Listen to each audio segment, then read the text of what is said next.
All eyes to the skies as there is the potential for some severe weather to move through before the day is over. Jason. Detroit police hauling away a Chevy Malibu as they investigate the death of a 17-month-old girl. Devastating details straight ahead. Plus, slow-moving Dorian batters the Bahamas and crawls towards the U.S. You're looking at a local 4 satellite tracking the hurricane and new images of Hurricane Dorian as seen from the International Space Station and orbiting weather satellites. Paula. What is it like to be a World War II veteran and to have actually been in Hitler's house? Well, we talked to a local World War II veteran. Live from downtown Detroit, home of WDIV and Click on Detroit, Local 4 News First at 4 starts now. Topping our news first at 4, the weather. All eyes to the skies as we are tracking the potential for some severe weather today. So, Ben, when is it most likely to impact us? Karen, we're going to be watching really the mid to late evening period for the potential worst weather. And all of us here in southern Michigan under that yellow shade, that's a slight risk or category 2 on the scale, and there's a chance that could get bumped up as we get closer to the event. There's a whole lot of nothing out there right now, which is good news, but also not good news, depending on how much clearing we get. That could destabilize the air in advance of these thunderstorms, but models have been pretty consistent, bringing in some of the first storms right around 8 o'clock in our north and west zone, and then those slowly expand to the south. And you can see that this is not just a solid line of storms, but these are kind of very strong individual cells that are going to be moving through. So as we get towards midnight, the severe threat will end and we'll be able to relax. But as of right now, we're going to be watching to see what's going on down here to the south. As these storms start to end, we'll start getting more clearing and more moisture that could feed those storms. So we'll talk more about our threat tonight and, of course, look at Dorian in just a few minutes, Karen. We're following breaking news where the man charged in the dog mauling death of a 9-year-old girl is out on bond. This is brand new video of him leaving jail. Pierre Cleveland faces a second-degree murder charge in the death of Emma Hernandez. Last week, a judge lowered Cleveland's bail from $2 million to $25,000. Part of his release requires him to wear a tether. Also breaking this afternoon, a devastating story from Detroit's west side. A young mother backs her car over her baby daughter, killing her. Now, this happened in Detroit on Faust Street near 7 Mile. You're looking at scene video right there in the monitor. Jason Colthorpe has a look inside the investigation. And Jason, I understand you also spoke with neighbors. What are they saying? Well, Karen, police are still trying to figure out exactly what led up to this accident, and they'll do that trying to piece this together by talking to those neighbors who were outside at this time. But remember, this is the first day of school, so everyone was kind of caught unaware by this, not knowing how serious it was at the time. What we do know is this 22-year-old mother and her family are dealing with an unimaginable tragedy this evening.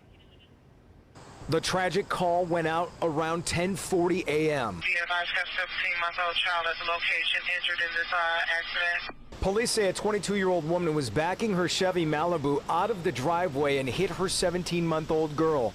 She was rushed to the hospital where she was pronounced dead. A distraught family member, believed to be the little girl's aunt, came home to a police investigation. I just heard a bunch of commotion, screaming, yelling. It sounded like female voice. Neighbors didn't realize how serious the incident was, with so many parents rushing to get their own kids off to school on the first day back. When they did hear the news, it was too much for any parent to imagine. I couldn't imagine how she feel, and I'm quite sure it just had to be an accident because, I mean, I just don't believe it was purposely done, and no, I could not imagine because, I mean, I would just be devastated. Like, there's no coming back from that. Investigators worked the scene into the afternoon, even taking the car as evidence. Now, I did just talk to Detroit police. They are still investigating. So the word on charges isn't clear yet. They won't say if there could be or could not, but the investigation continues. Karen. All right, thank you, Jason. We do continue to follow breaking news from Wall Street, where the first day of trading after the long Labor Day weekend has seen stock prices fall. The Dow Jones Industrials average has been down 300 points or more most of the day. Right now, down 285 points. Many experts see that downturn fueled by a new round of tariffs put in place by both the United States and China, with a dim outlook for any trade talks soon. Also today, statistics show manufacturing in the U.S. began to contract after nearly 3 years of growth, and there's more uncertainty over Brexit as British Prime Minister Boris Johnson lost his parliamentary majority today. New information on this Tuesday afternoon in the aftermath of yesterday's deadly diving boat fire off the coast of Southern California. The U.S. Coast Guard has suspended the search for survivors. 34 people are now presumed dead. Devin Skillion in the newsroom with the latest on the operations at the site. Devin. Karen, it is just a horrendous story. We knew yesterday that 5 crew members on the top deck of the dive boat named Conception were able to survive. They jumped into the water after the boat caught fire, but 34 other people were on that boat, and it is presumed at this hour that all of them died. Recovery efforts continue, and we received an update just a short time ago. The Santa Barbara County Sheriff says those 34 people were on the lower decks of the boat, and they were trapped because an exit and an escape hatch were both blocked by fire. As of this morning, 20 bodies have been recovered, 9 men, 11 women. Of the 14 others who were on board, dive teams believe that they saw some of their bodies yesterday evening. There were several other victims that were seen by the divers, somewhere between 4 and 6, that are still within the wreckage, but due to the positioning of the boat, they were unable to be recovered before nightfall. It is hoped that divers will find a way to recover all of the bodies by the end of the day, but autopsies on the recovered bodies have not yet begun. Medical examiners, though, are going to have to use DNA to identify the victims because they were so severely burned in this fire. So the search continues at this hour, and the investigation into the cause of this terrible fire is really just getting started, Karen. It's terrific. Yeah. All right. Thank you, Devin. Hurricane Dorian broke records as it moved across the Bahamas, switching between Category 4 and Category 5 hurricane status. It is the strongest storm to ever hit the Bahamas, and as it heads towards the U.S., millions of Americans are under mandatory evacuation orders. Take a look. These are live pictures from the East Coast where folks continue to prepare. Meantime, Hurricane Dorian has killed at least 5 people. The storm peeled off roofs, snapped power lines, inundated homes with floodwater. United Nations officials estimate more than 60,000 people in the Northwest Bahamas will need food following this catastrophic storm. Whitney Wild has a look at what could be next. More days to go. The threat is not over.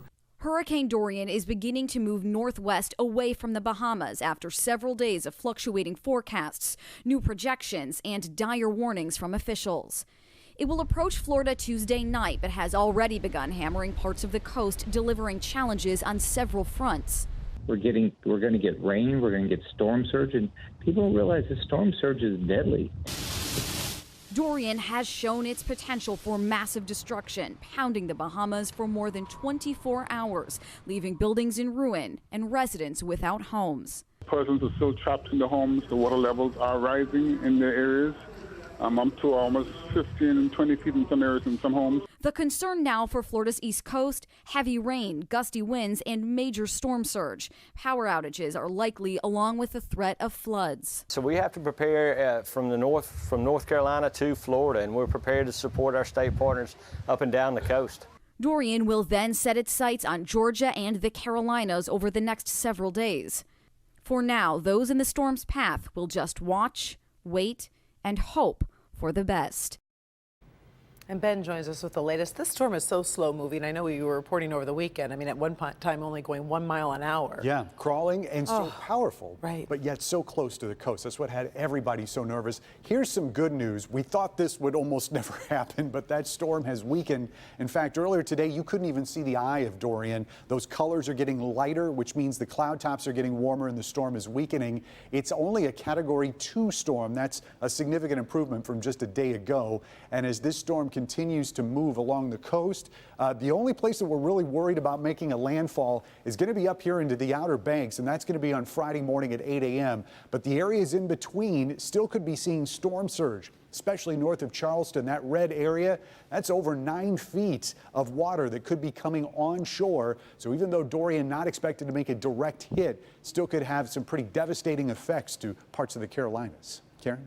All right, thank you, Ben. Check your calendar for the answer to a bit of trivia. 80 years ago today was the start of World War II, when Britain declared war on Germany after it invaded Poland. The United States would then enter the war 2 years later after the bombing of Pearl Harbor. There are a few actual voices from World War II who can say they were there. But Paula Tutman found one of those voices, and this one has some unique memories to share.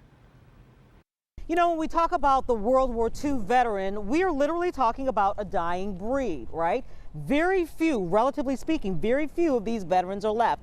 So when I was at My Doctor's Inn, which is a memory care and assisted living facility in Sterling Heights last week, this gentleman walked up, he grabbed me by the arm, and he said, "I'm a World War II veteran, and I've been in Hitler's house."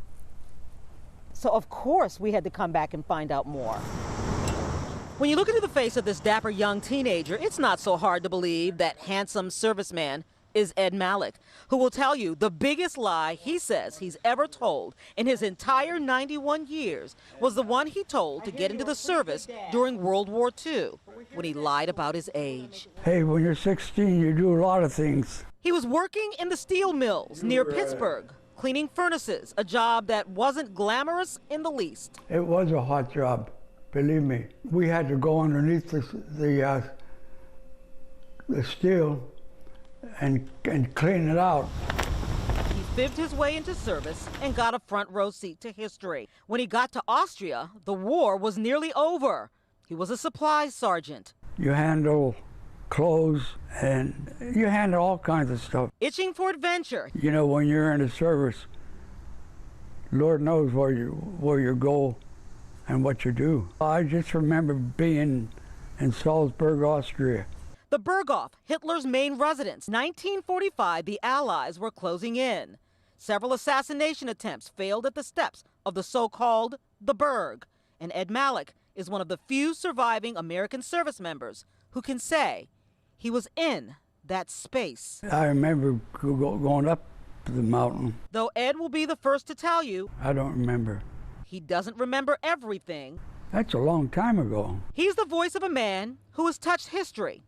On a good day, he can grab you by the arm and talk about his service, getting a World War II victory medal. That's all I can remember. Knowing that we are all the beneficiaries of his service. We should honor that service today. I mean, they went to fight for their country. Paula Tutman, Local 4. Mr. Malik, thank you for your service. Still to come, first at 4, 2 Michigan gardeners hope to improve honeybee populations. What they are doing that is really making a difference, and how you can participate. But first, an international airport in the Bahamas becomes submerged following heavy rain from Hurricane Dorian. I've never seen anything like this before in my entire life. A closer look at how the islands are coping this afternoon with the damage.